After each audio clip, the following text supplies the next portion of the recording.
नमस्ते प्यारे विद्यार्थियों और दोस्तों, मैं हूं भरत कुमार और आप सभी का स्वागत है मी इन माई यूट्यूब क्लास के अंतर्गत। आज हम देखने वाले हैं लोक प्रशासन के अध्ययन की पद्धतियाँ और दृष्टिकोण। जैसा कि अगर आपको याद हो, मैं थोड़ा रिवाइंड ले जाऊं कि अगर आपने बीए फर्स्ट ईयर में देखा हो तो राजनीति विज्ञान के लिए अध्ययन पद्धतियों को हमने पढ़ा था।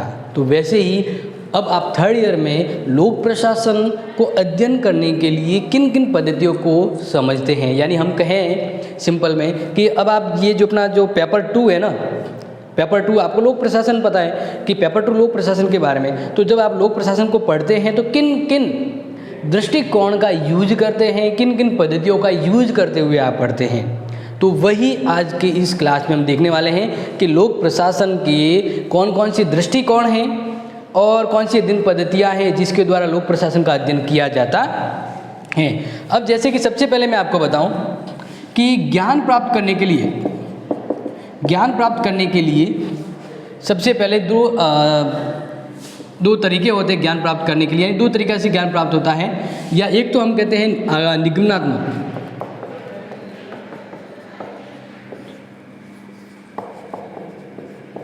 निम्नात्मक तरीका। निगमनात्मक का मतलब क्या होता है कि इसमें पहले नियम बताए जाते हैं और फिर उदाहरण, नियम और उदाहरण।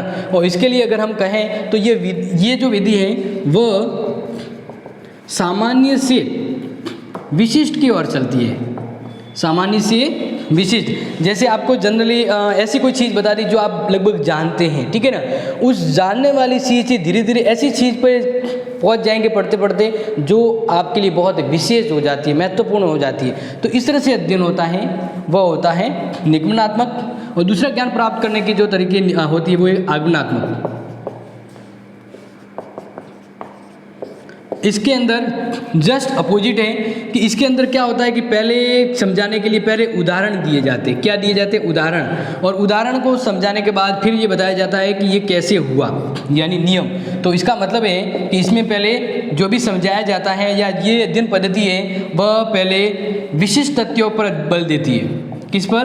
विशिष्ट से सामान्य की ओर चलती है। ठीक है, ये तो जनरली आपको इंट्रो करवाया है कि ज्ञान प्राप्त करने के ये दो ही तरीके हैं। ठीक है, या तो सामान्य से विशिष्ट की ओर होता है या विशिष्ट से सामान्य की ओर होता है। जैसे अगर मैं आपको कोई समझा रहा हूँ तो पहले एग्जाम्पल दूंगा और एग्जाम्पल देने के बाद फिर आपको बताऊंगा कि ये चीज़ कैसे हुई, फिर उसके लिए नियम वगैरह बताऊंगा, तो वो ये कहलाता है। ठीक है ना, आगमनात्मक निगमनात्मक। समझ में आ गया? अपना ये तरीका नहीं है, अपना ये है कि ये दो तरीके हैं। तरीकों को हम क्या कहते हैं? दृष्टिकोण। दृष्टिकोण का मतलब क्या होता है? नजरिया। ठीक है, तो हमें लोक प्रशासन को समझने के लिए, अध्ययन करने के लिए कौन से नजरिए की ज़रूरत है। ठीक है, जो अब ध्यान रखिएगा, इस दृष्टिकोण को, दृष्टिकोण यानी नजरिया कहा जाता है। इसी दृष्टिकोण को ध्यान रखिएगा उपागम भी कहते हैं। जो आपको देखो यहाँ पे मैंने लिखा है, उपागम कह दीजिए या यहाँ पे इस उपागम को आप दृष्टिकोण भी कह सकते। ठीक है, तो आप कंफ्यूज मत होइएगा। दृष्टिकोण और उपागम दोनों लगभग एक ही होते हैं, यानी दृष्टिकोण मतलब नजरिया। जैसे मुझे किसी चीज़ को समझना है तो उसके लिए मुझे कैसा नजरिया चाहिए। मुझे बड़े रिच पार्टी में जाना है तो उसके लिए मुझे रिच नजरिया अपनाना होगा, बड़े लोगों के नजरियों की तरफ बिहेव करना होगा। उपागम का मतलब भी यही होता है, दृष्टिकोण या तरीका, नजरिया। ठीक है, अब जब किसी चीज़ को हम अगर समझते हैं नजरिए से, तो नजरिए यानी दृष्टिकोण और नजरिए के बाद अगला चरण आता है सिद्धांत। क्या आता है? सिद्धांत। तो अब हम मान लीजिए जैसे लोक प्रशासन को समझ रहे हैं तो समझने का नजरिया कौन कौन सा होता है। लोक प्रशासन को पढ़ने का अलग अलग नजरिया, अलग अलग दृष्टिकोण होता है। फिर वो दृष्टिकोण में से समझ में आता है तो फिर उस दृष्टिकोण से हम क्या बनाते हैं? सिद्धांत बनाते हैं। क्या बनाते हैं? सिद्धांत।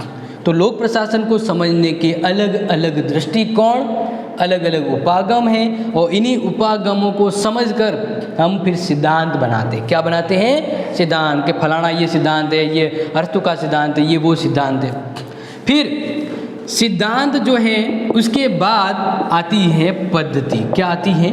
पद्धति। ठीक है, तो ये थोड़ा दिमाग में रखिएगा और हम आगे बढ़ते हैं आपको जो एग्ज़ाम के अकॉर्डिंग आने वाला है। ठीक है, तो यानी आज हम इस क्लास में पढ़ने वाले हैं कि लोक प्रशासन को अध्ययन करने के लिए कौन कौन से दृष्टिकोण का हम यूज करते हैं।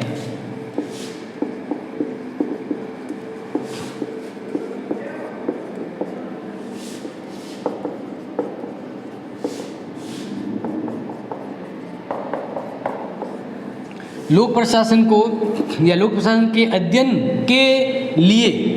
अध्ययन के लिए विभिन्न दृष्टिकोण हैं, तो इन दृष्टिकोणों को हम समझने वाले हैं आज की क्लास में। तो अब सबसे पहला हम दृष्टिकोण समझेंगे लोक प्रशासन के अध्ययन के लिए, वो है परंपरावादी।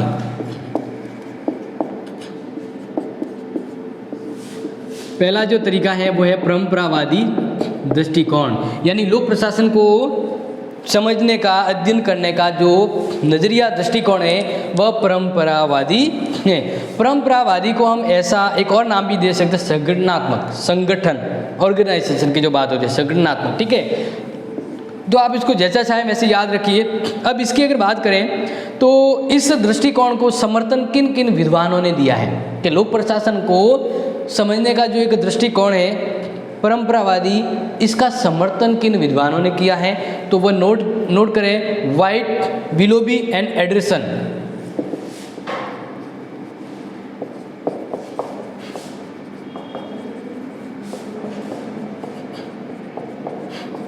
ठीक है ना, तो ये वो 3 विद्वान हैं जिन्होंने इस दृष्टिकोण को लोक प्रशासन के लिए जरूरी माना है।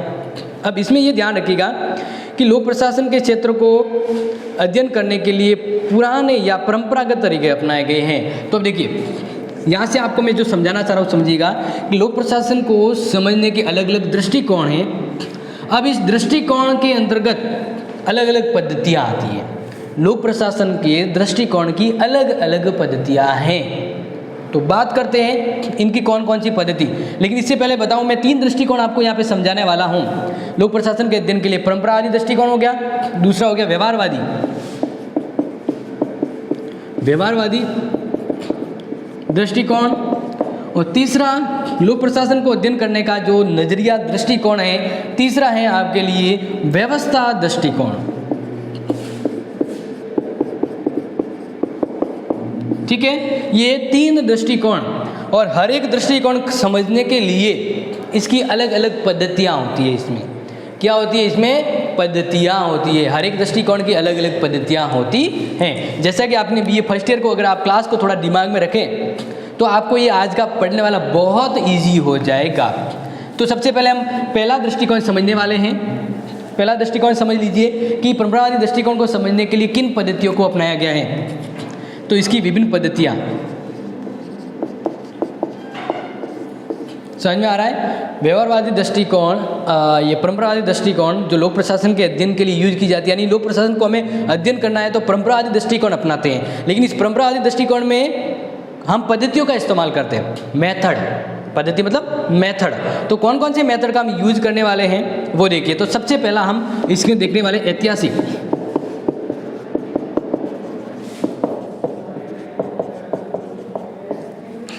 तो देखिए लोक प्रशासन कोई एकाएक तो उत्पन्न हुआ नहीं है। लोक प्रशासन का एक अतीत होता है, लोक प्रशासन का एक अतीत है, एक हिस्ट्री है। तो जब हम लोक प्रशासन पढ़ते हैं तो हमें अतीत की, भूतकाल की चीज़ों को जानना होता है। तो जब हम लोक प्रशासन को अध्ययन करते हैं तो अतीत की चीज़ों को हम समझने का प्रयास करते हैं। उस समय हम कौन सा मेथड यूज कर रहे होते हैं, ऐतिहासिक मेथड यूज। कौन सा, ऐतिहासिक मेथड। तो ये चीज़ आपको समझ में आ गई होगी। देखो एक चीज़ मैं आपको पहले एंड में बताऊंगा, लेकिन अभी भी बता देता हूँ कि किसी भी कार्य के लिए एक चीज़ ही जरूरी नहीं है। या हम ये कहें ना कि कोई अगर कार्य करना है तो एक अकेला व्यक्ति काम नहीं कर पाता है, या कोई एक व्यक्ति 100% सही नहीं हो सकता है, वह विभिन्न चीज़ों से मिलकर बनता है। तो लोक प्रशासन को समझने के लिए एक मेथड, एक दृष्टिकोण काफ़ी नहीं है, विभिन्न दृष्टिकोण मिलकर काम करते हैं। लेकिन फिर भी हम बात करेंगे कि कौन सा मेथड क्या कर सकता है। तो ये चीज़ आपको समझ में आ गई। अब इसके अंतर्गत पोलक ने कहा है कि जैसे ऐतिहासिक प्रणाली के अंदर संस्थाएं क्या थी, क्या रूप ले रही है, हम वो समझते हैं। जैसे आज के समय प्रशासन का मतलब होता है सरकारी कर्मचारी वगैरह। तो सरकारी कर्मचारी कैसे आए, कैसे ये कर्मचारी बने, तो हम अतीत में जाएंगे कि भाई सरकार बनी और सरकार को काम करने के लिए कर्मचारियों की जरूरत थी, और ये कर्मचारी और सरकारी कर्मचारी यानी गवर्नमेंट सर्वेंट और ये मंत्री तंत्री जो होते हैं ये प्रशासन कहलाते हैं। तो फिर ये कब आए, ये कहेंगे आज़ादी के बाद आए, यानी आज़ादी से पहले व्यवस्था नहीं थी।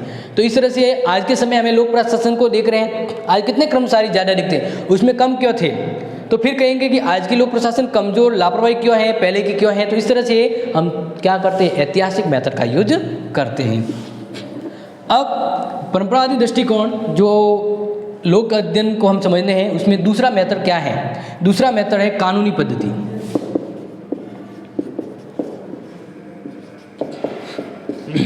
देखिए, लोक प्रशासन नियमों के द्वारा होता है, हर किसी के अंदर नियम व्यवस्था होती है। तो हम जब लोक प्रशासन पढ़ रहे हैं तो आपको पता होता है कि लोक प्रशासन में एक शब्द आता है प्रशासन, जिसको इंग्लिश में कहा जाता है एडमिनिस्ट्रेशन, यानी मैनेजमेंट, प्रबंध। तो मैनेजमेंट और प्रबंध करने के लिए प्रशासन के अधिकारी होते हैं। तो अब वे अधिकारी कुछ नियम, कायदे, कानूनों से काम करते हैं ना। तो इसका मतलब लोक प्रशासन को समझने के लिए कानूनी मेथड का यूज़ करना होता है कि कौन सा अधिकारी क्या काम करता है, पुलिस क्या काम करते हैं, संविधान ने किसको क्या ऑर्डर दिया है। तो यानी हम नियमों के द्वारा चलते हैं और लोक प्रशासन को अच्छे से समझते हैं। तो लोक प्रशासन को समझने के लिए पुराना तरीका क्या है, कानूनी पद्धति। हम लोक प्रशासन के कानूनी पद्धति का भी इस्तेमाल करते हैं, तब लोक प्रशासन समझ में आता है कि फलाना व्यक्ति क्यों काम कर रहा है, उसके पास ये अधिकार कैसे हैं। तो हम देखते हैं कि उनके पास ये कानूनी व्यवस्था के द्वारा, यानी कानूनी मेथड यूज करते हुए। कानूनी मेथड कौन सा है, परंपरावादी, पुराना दृष्टिकोण है, नया दृष्टिकोण नहीं है, पुराना दृष्टिकोण। तो लोक प्रशासन को समझने का जो पुराना दृष्टिकोण है वह क्या है, ऐतिहासिक मेथड, कानूनी मेथड। और नेक्स्ट है तीसरा मेथड जो आपको समझा रहा हूँ, विषय वस्तु पद्धति।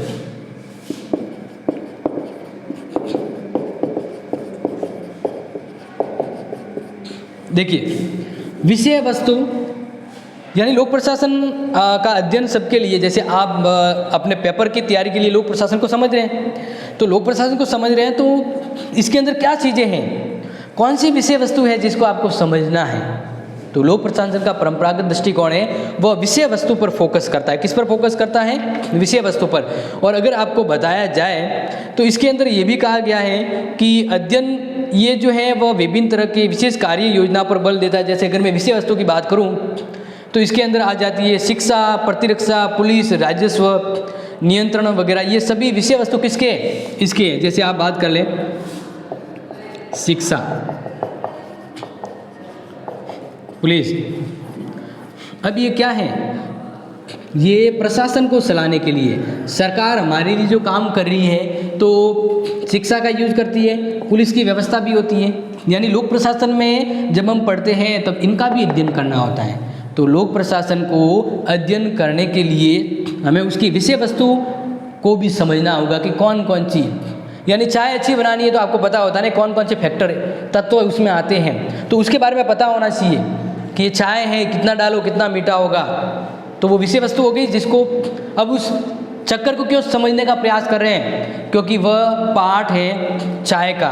तो हम विषय वस्तु को क्यों समझ रहे हैं, क्योंकि यह पाठ है परंपरागत दृष्टिकोण का। और परंपरागत दृष्टिकोण नजरिया है, हमें लोक प्रशासन को समझना है तो एक तो हमारा नजरिया है पुराना यानी परंपरागत दृष्टिकोण, जिसके अंदर तीन मेथड आपको समझा दिए। चौथा मेथड समझ लीजिए। चौथा मेथड है वैज्ञानिक प्रबंध।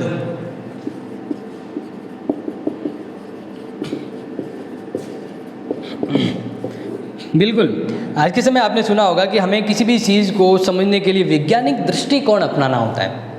वैज्ञानिक दृष्टिकोण मतलब वैज्ञानिक नज़रिया।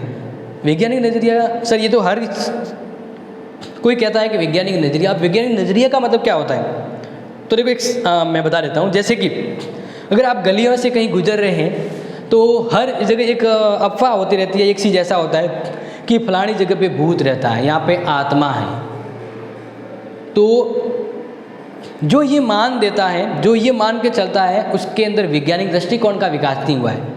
विज्ञान क्या कहती है कि जो चीज़ हकीकत में मुझे दिखे, जो असर करे, वही चीज़ वास्तव में है।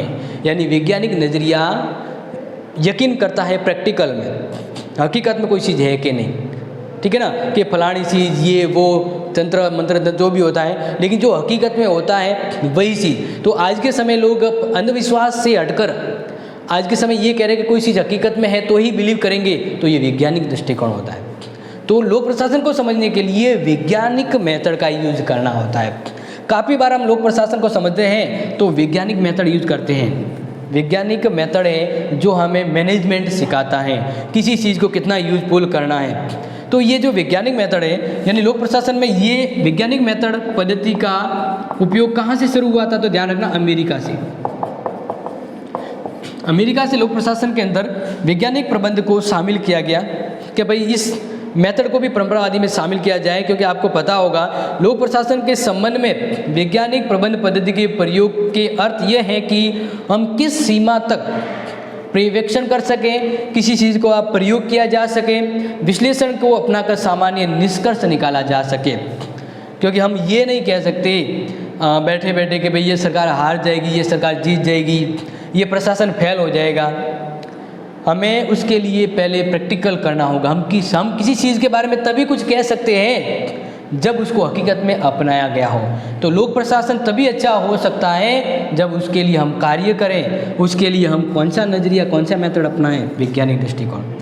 तो ये मैंने आपको जो तरीके बताए हैं, ये तरीके वो बताते हैं कि परंपरावादी दृष्टिकोण वो नज़रिया है जिसके द्वारा लोक प्रशासन का अध्ययन किया जा सकता है। इसके अलावा एक और मेथड देख लीजिए, क्या पता कौन सा वाला आपको याद है एग्जाम के दृष्टि से। नेक्स्ट है राजनीतिक पद्धति।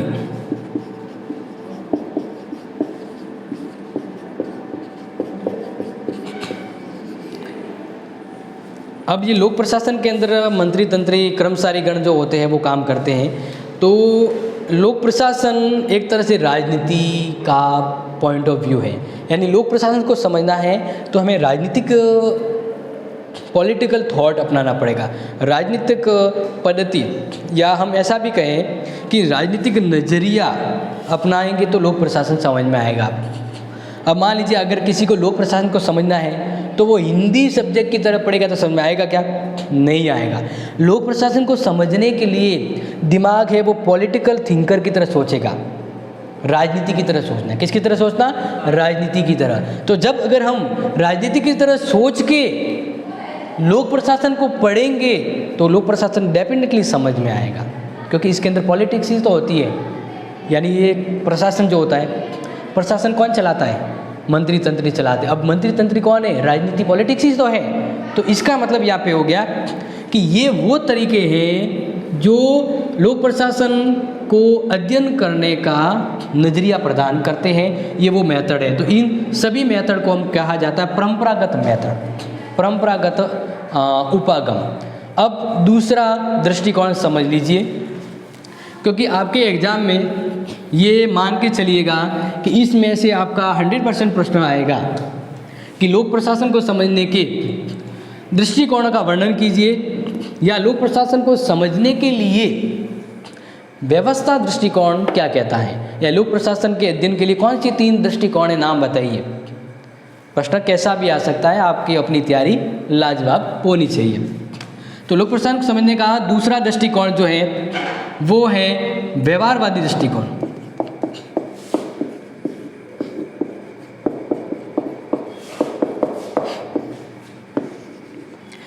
पहले के समय क्या होता है कि लोक प्रशासन के अंतर्गत कुछ वस्तु तत्व इन चीज़ों को ज़्यादा महत्व दिया जाता था। लेकिन वर्तमान में जिस समय जो बदल गया है तो काफ़ी चीज़ें बदल गई है। आज हम मान लीजिए मार्केट में कोई प्रोडक्ट्स लॉन्च कर रहे हैं तो वो सफल होगा कि नहीं होगा, क्या वो प्रोडक्ट हमें इनकम देगा कि नहीं देगा, कैसे पता करोगे आप सर्वे करोगे। किन पर करोगे? लोगों पर। मतलब लोगों के व्यवहार को जानोगे कि भाई लोगों की क्या आदत है, वह क्या चाहते हैं, वह क्या ऐसा तो नहीं कि फलाना ये काम कर रहा है तो तिलाना भी ये काम करे, यानी लोगों के व्यवहार को समझोगे।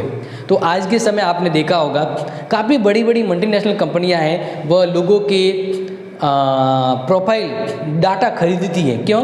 क्योंकि वे उन डाटा का यूज करके विश्लेषण करते हैं कि हमारा मार्केट में प्रोडक्ट सफल होगा कि नहीं होगा, लोग क्या चाहते हैं, लोगों का क्या व्यवहार है। जैसे मान लीजिए कि मैं वोट देने जा रहा हूँ तो मुझे पता नहीं, मैंने सोचा कि वो पहला वाला दोस्त क्या कह रहा है, उसका क्या व्यवहार, वो कह रहा है कि मैं तो फलाने को वोट दूंगा। तो लोग किसी दूसरे के व्यवहार को देख के प्रभावित होते हैं और अपना काम करते हैं। ये जो दो तरीके मैंने बताए हैं वो वर्तमान में काफ़ी प्रचलन में है। आज के समय क्या है कि ज़्यादातर व्यवहार को प्रायोरिटी दी जाती है। आज ज़्यादा एडवांस हो गया है ये सोसाइटी और इसमें लोगों के व्यवहारों को अध्ययन किया जाता है। जैसे कहते हैं ना, किसी के मन को जानना, मस्तिष्क को जानना, उससे भी आगे लोगों के व्यवहार को जानना है। तो इसलिए लोक प्रशासन को समझने का नेक्स्ट नज़रिया है व्यवहारवादी नज़रिया। अब व्यवहारवादी नज़रिया कौन सी पद्धति के तहत चलता है तो वो समझ लीजिएगा। इसमें व्यवहारवादी नज़रिए के अंतर्गत जो मेथड यूज होते हैं वो पहला है मनोवैज्ञानिक।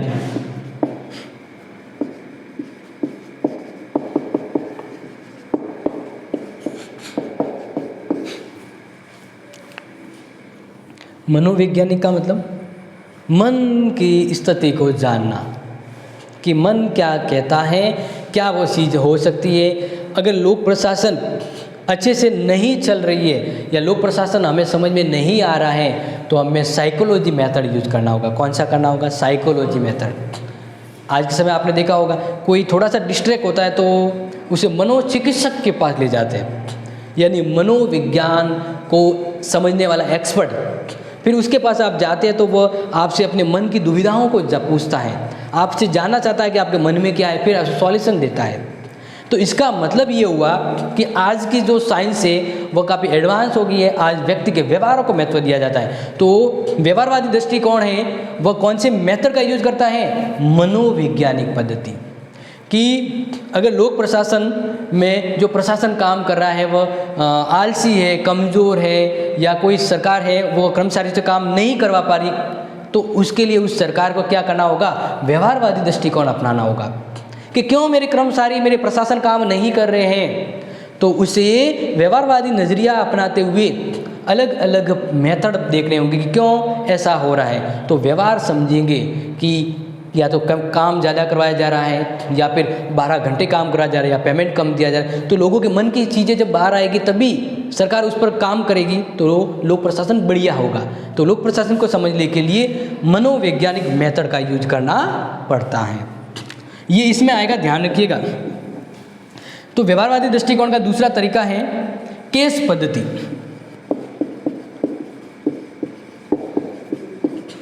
अब कहेंगे सर आप केस पद्धति मतलब क्या होता है?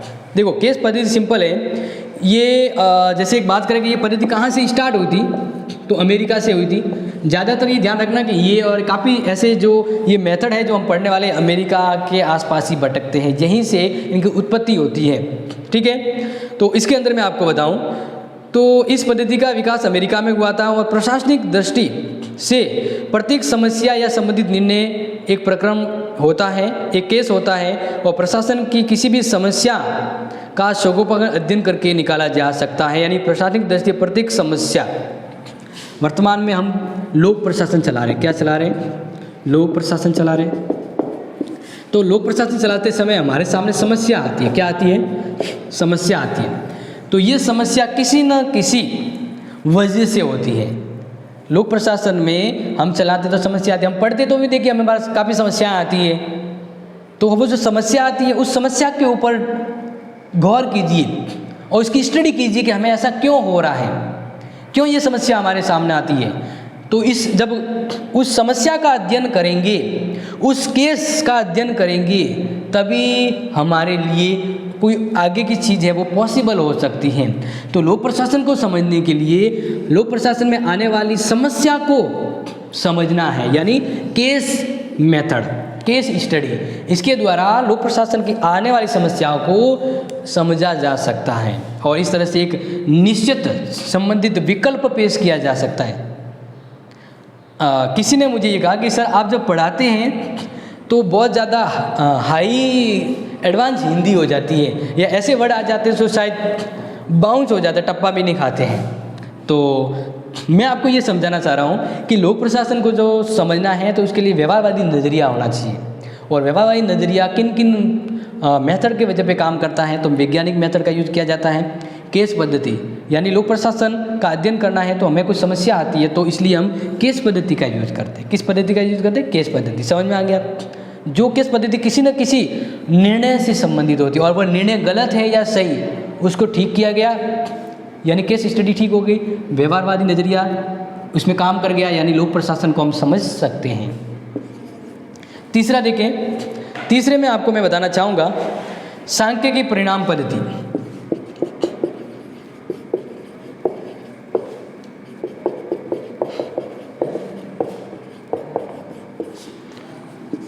इसका मतलब है कि हमें ये लोक प्रशासन को समझने के लिए आंकड़ों की ज़रूरत होती है। मान लीजिए 100 लोग हैं या 100 कर्मचारी हैं या फिर 50 कर्मचारी हैं। अब ये 50 कर्मचारी हैं जो प्रशासन का इच्छा है, क्या है? प्रशासन का इच्छा, और ये काम नहीं कर पा रहे हैं। तो नहीं कर पा रहे, इसका वजह क्या है? इसकी वजह जानने के लिए हम पता करेंगे, तो हम पता करेंगे कि 40 लोग किसी न किसी कारण से उस सरकार का कोई आदेश है जो उसे पसंद नहीं, इस वजह से ये काम नहीं कर पा रहे। 10 लोग अपनी घरेलू मजबूरियों की वजह से प्रशासन में पूरी ईमानदारी से काम नहीं कर पा रहे। तो अब यहाँ पे हम क्या देख रहे हैं? प्रशासन कि लोक प्रशासन क्यों काम नहीं कर पा रहा है, तो इसको हम कैसे समझ रहे हैं? इसका अध्ययन कैसे कर रहे हैं? आंकड़े, संख्याओं के द्वारा अध्ययन कर रहे हैं। लोक प्रशासन को समझने के लिए कभी कभार हमें नंबर, गणित के आंकड़ों की जरूरत पड़ती है। जैसे कहते हैं ना कि कोई व्यक्ति चुनाव क्यों हार गया, तो वो व्यवहारिक दृष्टिकोण अपना रहा है और फिर कहेगा कि उसमें ये हुआ कि चुनाव के अंदर बहुत ज़्यादा लोग खड़े हो गए और उसमें हारने का कारण ये था कि एक जाति के लोग बहुत ज़्यादा थे, यानी संख्या ज़्यादा थी। तो इसका मतलब लोक प्रशासन को समझने के लिए कभी कभार हमें गणितीय आंकड़े, परिणाम, संख्या, तुलना करनी पड़ती है। समझ में आ गया ना? संख्या मतलब इसमें एक ये चीज़ ऐसे समझाना चाहूँ कि लोक प्रशासन को समझने के लिए हमें संख्या की ज़रूरत पड़ती है। जैसे फलाने समय में लोक प्रशासन अच्छा चल रहा था क्योंकि लोग कम थे, और लोग कम होने से लोक प्रशासन पूरी अच्छी तरह से काम कर रहा था। आज लोग बहुत ज़्यादा हो गए, सरकारी विभाग बहुत ज़्यादा हो गए और सरकारी कर्मचारी बहुत ज़्यादा हो गए, तो उसको मैनेजमेंट नहीं किया जा रहा है। तो ये कैसे हम समझ रहे हैं? आंकड़े लिखेंगे कि 30 साल पहले के आंकड़े लाओ, इतने हज़ार लोग, इतने कर्मचारी थे, आज इतने लोग, इतने कर्मचारी थे। तो इस तरह से हम ये लोक प्रशासन के अंदर समझ रहे हैं, लेकिन कौन सा तरीका अपना रहे? सांख्यिकी मेथड, स्टैटिस्टिकल मेथड जो कहते हैं ना, वो तरीका। इसके द्वारा हम लोक प्रशासन को समझते हैं। कभी कभार हमें सिर्फ समझाने से, भाषण देने से काम नहीं चलता है किसी को समझाना, कभी कभार हमें आंकड़े समझाने पड़ते हैं। जैसे मैं बताऊं, कोई कहेगा बहुमत क्या होता है, तो बहुमत समझाने के लिए मैं ये कहूँगा कि भाई 100 सीटें होती है, 100 में से 50% + 1 सीटें जो लाएगा उसे बहुमत कहा जाएगा, वो सरकार बनाएगा। मतलब 51 सीटें जिसके पास होगी वह सरकार बनाएगा। तो ये कौन सा तरीके से मैं समझा रहा हूँ? गणितज्ञ मतलब सांख्यिकी परिणाम। और ये तरीका भी काम आता है लोक प्रशासन को समझने के लिए, और ये तरीका कौन से नज़रिए में है? व्यवहारवादी नज़रिए में है। तो समझ में आ रहा होगा। तो इसका एक लास्ट देख लेते हैं, वह है पारिस्थितिकी पद्धति।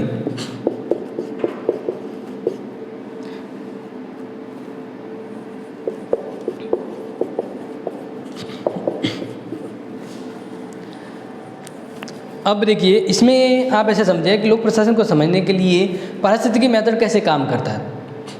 तो इसका मतलब ये है, जैसे हम एक बच्चे की बात एग्जांपल लें, ठीक है? एक बच्चे का एग्जांपल लेते हैं, आपको समझ में आ जाएगा। एक बच्चा है जो गांव में बड़ा हुआ है, ज़्यादा अच्छा परिवार नहीं था उसका, मतलब कमज़ोर था कि ठीक ठाक मतलब रोज़ रोटी कमा पाता था।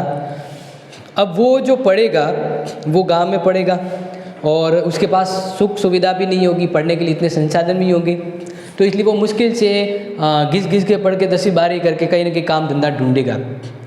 एक बच्चा जो सिटी में पैदा हुआ है, जिसके परिवार में एक अच्छे परिवार से बिलोंग रखता है या उसके पेरेंट्स जॉब पे हैं, तो अब वो बच्चा ज़्यादा एजुकेट होगा, ज़्यादा सक्षम होने की संभावना रहेगी या गांव वाले के अंदर ज़्यादा सक्षम रहेगी?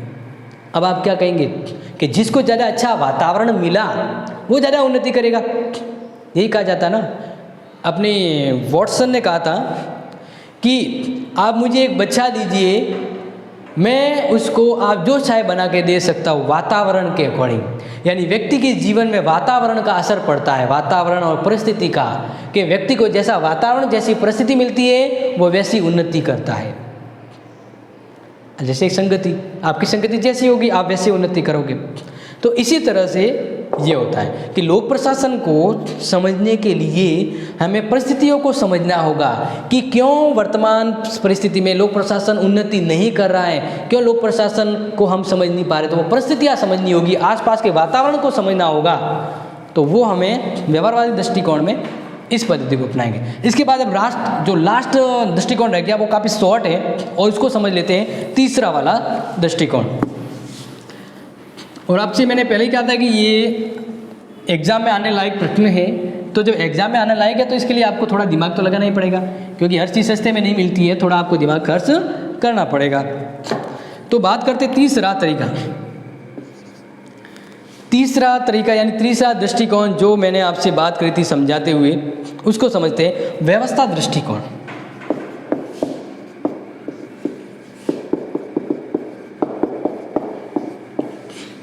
व्यवस्था दृष्टिकोण का मतलब क्या होता है? व्यवस्था से मतलब व्यवस्था होता है। सर इसमें कौन सी समझने वाली बात है? व्यवस्था का मतलब व्यवस्था हो गया। यानी लोक प्रशासन को समझने के लिए व्यवस्था करने का नज़रिया अपनाया जाए कि किस तरह की व्यवस्था की जाए कि कोई काम सफल हो पाए, वो नज़रिया व्यवस्था दृष्टिकोण कहलाता है। लेकिन ये थोड़ा इसको और अच्छे से समझना होगा, क्योंकि अगर आप एग्जाम में मान लीजिए यही आ गया तो आप इसको 2 से 3 लाइन में नहीं, अगर बड़ा प्रश्न है तो बड़ा लिखना होगा। तो कैसे लिखेंगे? तो ध्यान रखिए, व्यवस्था का मतलब होता है जैसे हम मान लीजिए कोई लोक प्रशासन को चलाना है। राजस्थान की गवर्नमेंट है, उसने कोई ऑर्डर दिया और वो ऑर्डर का पालन है वो प्रशासन के द्वारा किया जाता है। तो हमें कोई प्रशासन को मैनेज करना है, लोक प्रशासन को चलाना है। तो लोक प्रशासन तभी अच्छे से काम करेगा जब इसका सेंटर केंद्र है, उसका जो प्रबंध करने वाला है वह क्या होना चाहिए? सर्वश्रेष्ठ होना चाहिए। क्या होना चाहिए? सर्वश्रेष्ठ। मतलब एक सिंपल थिंग है कि समाज में मान लीजिए आपके समाज का कोई फंक्शन हो रहा है। क्या हो रहा है? फंक्शन हो रहा है। तो अगर आप पहली बार उस फंक्शन को मान लेके आपको कहा गया कि चल ऐसा करके मैं तेरे को ये काम दे रहा हूँ, अपने समाज का फंक्शन है और तू अच्छे से करना। तो अगर आपने कभी ऐसे फंक्शन को मैनेज नहीं किया है तो आप सफल हो पाएंगे? नहीं हो पाएंगे। तो यहाँ पर ये होता है कि कोई बड़ा फंक्शन होता है तो उसमें अकेला व्यक्ति कुछ नहीं कर सकता। ये अकेला व्यक्ति अपनी शक्तियों के द्वारा, जैसे एक अध्यक्ष होता है वह सचिव बनाता है, उप सचिव बनाता है, कार्यकर्ता बनाता है, कर्मचारी बनाता है, और ये सब मिलकर क्या करते हैं? कोई भी काम होता है उसको सफल करते हैं। तो ये सफल कब हुआ? क्योंकि इन सब को मैनेज करने वाली एक व्यवस्था है, एक मैनेजमेंट है, और मैनेजमेंट है वो सर्वश्रेष्ठ है। तो ये कोई फंक्शन सफल क्यों हुआ? क्योंकि ये व्यवस्था सही थी। तो लोक प्रशासन को समझने के लिए हमें व्यवस्था प्रबंध को समझना होगा। समझ में आ रहा है ना? मैं आपको कुछ चीज़ समझा रहा हूँ कि अगर आपके समाज के कोई फंक्शन हो रहा है बस तभी अच्छे से सफल होगा जब व्यवस्था सब सही होगी कि किस व्यक्ति को क्या काम देना चाहिए, उस पर नज़र रखना है, उससे क्या काम करवाना है, ये सब मैनेजमेंट करना होगा। हर एक को एक काम दिया जाना जरूरी है, उसकी व्यवस्था मैनेजमेंट पुख्ती करनी होगी कि 1000 लोग आ रहे तो 1000 लोगों के लिए खाने की व्यवस्था करना है, बिस्तर वगैरह लाना है, तो ये व्यवस्था करनी होगी, तभी तो वो सही होगा। और दूसरे लोग कहेंगे वाह भाई फलाने ने तो बहुत अच्छा काम किया, तो वो अच्छा कार्य किया इसको समझने के लिए वो हमारी व्यवस्था समझेगा कि हमने कैसा काम किया। तो लोक प्रशासन को अच्छे से अध्ययन करने के लिए हमें व्यवस्था दृष्टिकोण को समझना होगा, या हमें लोक प्रशासन को समझने के लिए कौन सा नज़रिया अपनाना होगा? व्यवस्था वाला नज़रिया। क्योंकि एक सरकार होती है, अब सरकार अकेली पूरे राज्य को नहीं पता, नहीं संभाल पाएगी कि किसको क्या काम करना, नहीं संभाल पाती है ना, तो सरकार क्या करती है, मंत्री बनाती है। क्या बनाती है? मंत्री बनाती है। फिर हर मंत्री के नीचे एक विभाग होता है, हर मंत्री के नीचे क्या होता है? एक विभाग होता है, और हर विभाग में सैकड़ों कर्मचारी काम करते हैं। क्या करते हैं? सैकड़ों कर्मचारी। और ये सैकड़ों कर्मचारी हैं वो जनता से अटैच में होते हैं। किस में अटैच में होते हैं? जनता से। तो अब ये पूरा क्या हुआ? व्यवस्था। और ये पूरा एक प्रशासन है जो चल रहा है। तो इसको समझना, यानी लोक प्रशासन को समझने के लिए कौन सा नजरिया चाहिए? व्यवस्था दृष्टिकोण चाहिए। कौन सा चाहिए? व्यवस्था दृष्टिकोण। तो इसके लिए व्यवस्था दृष्टिकोण में 3 बातों का ध्यान रखना है। 3 बातें जो मैं बता रहा हूँ। पहला है व्यापकता। हमें ये पता होना चाहिए कितने एरिया को हमें कवर करना है, हमें किस एरिया तक व्यवस्था करनी है, या उसकी व्यापकता क्या है वो समझना होगा। फिर है दूसरा अन्योन्याश्रय। अन्यों का मतलब यहाँ पे मैं समझाऊंगा।